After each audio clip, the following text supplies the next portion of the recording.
আলাইকুম ভিউয়ার্স, স্বাগতম জানাচ্ছি রায় অ্যান্ড রাধোয়া চ্যানেল থেকে। আর এবারে বৈশাখটা ছিল একদম ভিন্ন রকম, ভিন্ন আয়োজন, সেই সাথে হচ্ছে অনেক আনন্দ, অনেক মজা, অনেক কিছু যেগুলো আপনাদের সাথে শেয়ার করতে যাচ্ছি। তো ভিডিওর শুরুতেই দেখতে পাচ্ছেন যে আমরা সবাই মিলে হচ্ছে বৈশাখী মেলা, সেই সাথে বৈশাখের যে অনুষ্ঠান ছিল সেগুলোতে গিয়েছিলাম। তো অল্প সময় সেখানে আমরা কাটিয়েছিলাম, মোটামুটি অর্ধবেলা পর্যন্ত আমরা ঘুরে ফিরে কাটিয়েছিলাম। আর আমাদের বাঙালি যে পিঠা উৎসব হয়, সেই অনেক ধরনের পিঠার আয়োজনও ছিল সেখানে, যাতে করে বাচ্চারা বড়রা সবাই হচ্ছে সে আমাদের বাঙালির ঐতিহ্যগুলো চিনতে পারে, জানতে পারে। তার জন্য ছোট্ট পরিসরে আয়োজন করা হয়েছিল। এখানে মোটামুটি অনেক মানুষ ছিল। আর রায়া রাধোয়ার একজন ভিউয়ার্স কমেন্ট করেছিল যে বৈশাখে তারা কি ধরনের সাজে সজ্জিত হয়েছিল সেটা দেখানোর জন্য। তো যার কারণে আপনাদের সামনে ভিডিও নিয়ে হাজির হয়ে গেলাম। আর তাদের ছোট্ট একটা ভিউয়ার্স অনেক দিন ধরে তাদেরকে কমেন্ট করে যাচ্ছে, তার কমেন্টটা হচ্ছে ভিডিওর মধ্যে বলার জন্য, যার জন্য আজকে স্পেশালি সুন্দর নববর্ষের মধ্যে হচ্ছে আমি সেটা বলে দিতে চাচ্ছি সবাইকে। আর সে একটা অনুরোধ করেছিল, সেই অনুরোধটা ও রাখার চেষ্টা করেছি। তো তার কমেন্টটা ছিল এরকম যে সে হচ্ছে অনেক দিন ধরে কমেন্ট করছে, আন্টি চুল বাঁধার ভিডিও দিবেন প্লিজ। কিন্তু আমি কতদিন ধরে বলবো, আমার কমেন্ট আপনি নিচ্ছেন না, কমেন্ট নাই নিলেন, দয়া করে হচ্ছে আমার রিকোয়েস্টটা রাখবেন। তো যার কারণে আমি তার রিকোয়েস্ট রাখার জন্য কিভাবে সহজে চুলে বেনি করা যায় সেটা দেখিয়ে দিয়েছি, আমি জানাবো আর স্ক্রিনে দেখিয়ে দেব। তো সে আমাকে ছোট্ট পরিসরে একটা কমেন্ট করেছে, আন্টি আপনি হচ্ছে নেক্সট ভিডিওতে অবশ্যই কিভাবে চুলে বেনি করতে হয় সেটা দেখিয়ে দিবেন। সে হয়তো ছোট, সে নিজে নিজে বেনি করা শিখতে চাইছে। তো আপনারা প্রথমে হচ্ছে এভাবে, এটা হচ্ছে রাধোয়ার চুল। তো আমি রাধোয়ার চুলটাকে প্রথমে ঝুটি করে রেখেছিলাম, তারপর এটাকে হালকা করে আপনারা জট ছাড়িয়ে নেবেন। জট ছাড়িয়ে নেওয়ার পর এই চুলটাকে হচ্ছে তুমি 3 ভাগ করে নেবা। চাইলে নিজের চুলে নিজেও বেনি করতে পারো, শুধু সিস্টেমটা ঠিক রাখলেই চলবে। তো এখন হচ্ছে এটাকে সমান ভাগে 3 ভাগে ভাগ করে দিচ্ছি। চাইলে হচ্ছে 4 ভাগ দিয়েও বেনি করা যায়, আবার 2 ভাগেও বেনি করা যায়। তো সবচেয়ে সহজ হচ্ছে এই 3 ভাগে বেনি করা। তো দেখো এটা হচ্ছে চুলের লেন্থ দিয়ে বেনি করা যায়, আবার 3 ভাগ দিয়ে হচ্ছে একদম মাথার এখান থেকেও বেনি করে আস্তে আস্তে নামানো যায়। তো সহজটা আগে দেখিয়ে দিলাম।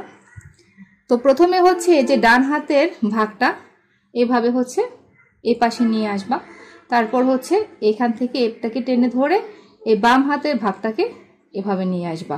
তো এভাবে হচ্ছে পর্যায়ক্রমে ডান হাতেরটা এই পাশে চলে আসবে আর বাম হাতের ভাগটা এই পাশে চলে যাবে। তো এই যে দেখো আবার এই যে ডান হাতের ভাগটা এভাবে চলে আসবে, আর এই বাম পাশে যেটা থাকবে সেটা এখানে চলে আসবে। এইভাবে হচ্ছে যত বড় চুলই হোক না কেন আস্তে আস্তে করে পুরো বেনিটা কমপ্লিট করে নিতে পারো। আর বেনি করার পর চুলের অগ্রভাগ কতটুকু রাখতে চাও সেটা তুমি তোমার খুশি অনুযায়ী, ইচ্ছে অনুযায়ী সেই অগ্রভাগটাকে রেখে দেবা। তো আমি হচ্ছে রাধুর চুলে এতটুকু পর্যন্তই বেনি করতে চাচ্ছি, এর বেশি বেনি করব না। আর একটু টেনে টেনে বেনিটা করলে বেনির দিক দিয়ে কোনো কিছু চুল বের হবে না, আর এখানে উস্কো খুস্কো মনে হবে না, সফটলি সুন্দর মনে হবে। তো এই যে দেখো এখন আমি এটাকে রাবার দিয়ে আটকে দিলাম। এটা হচ্ছে ছোট্ট ভিউয়ার্সটার জন্য রিকোয়েস্ট, সেই রিকোয়েস্টটা রাখলাম।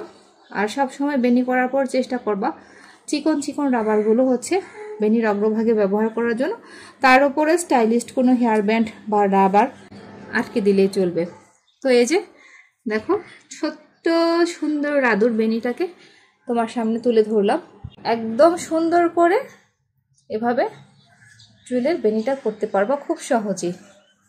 তো অবশ্যই আজকে তোমার কমেন্টটা পড়ে দিলাম, তুমি মনে হয় অনেক খুশি হয়েছো।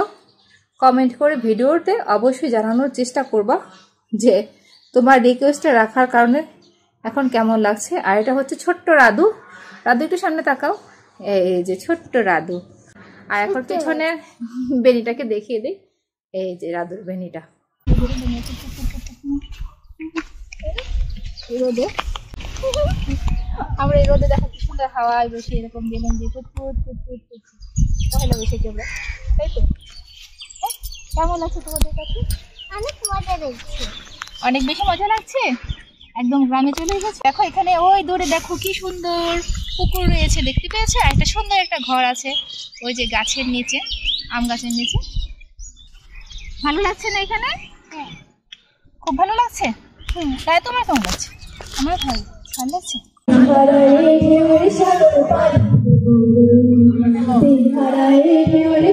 তাকাও তাকাও,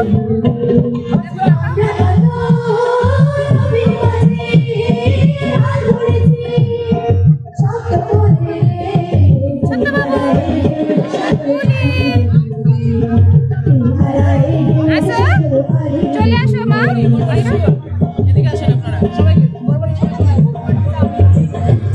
এখন এখান থেকে একটু হাঁটো, দেখো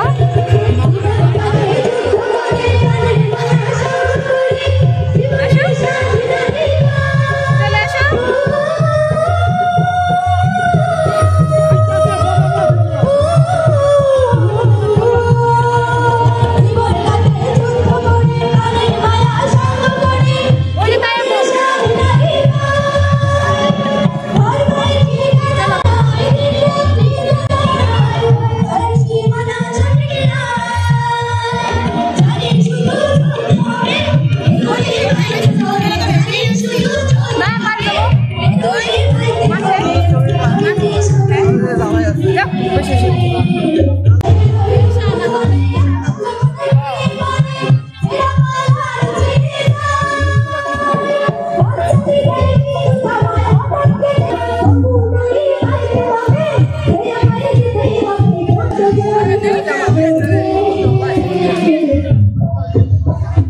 তো বাংলা নববর্ষের দিন বাহিরে কিভাবে ঘোরাফেরা করলাম সেটা দেখালাম, আর তারপরে হচ্ছে দুপুরে বাসায় এসে একদম অল্প সময়ের মধ্যে অল্প কিছু খাবার আইটেম তৈরি করে নিয়েছিলাম সবাইকে নিয়ে একসাথে খাবো বলে। আপনারা কম বেশি সবাই দেখেন যে আমরা হচ্ছে বিশেষ দিনগুলোতে সবাই একসাথে বাসায় রান্না করে খাওয়ার চেষ্টা করি, বাহিরে খাওয়া দাওয়া আমরা খুব কম করি। আর রায়া রাদোয়া হচ্ছে সবাইকে নিয়ে একসাথে খাওয়ার জন্য বসে গিয়েছে। তো আপনারা সবসময় হচ্ছে আমাদের ভিডিওগুলো অবশ্যই ফলো করবেন, শেয়ার করে দিবেন, আর বেশি বেশি করে লাইক করবেন। সব সময় রায়া অ্যান্ড রাদোয়ার পরিবারের সাথেই থাকবেন, আর পেয়ে যাবেন রায়া অ্যান্ড রাদোয়া পরিবারের নতুন নতুন আপডেটগুলো অবশ্যই আপনারা সব সময়। তাহলে চলো আমরা এখন উঠে যাই। হ্যাঁ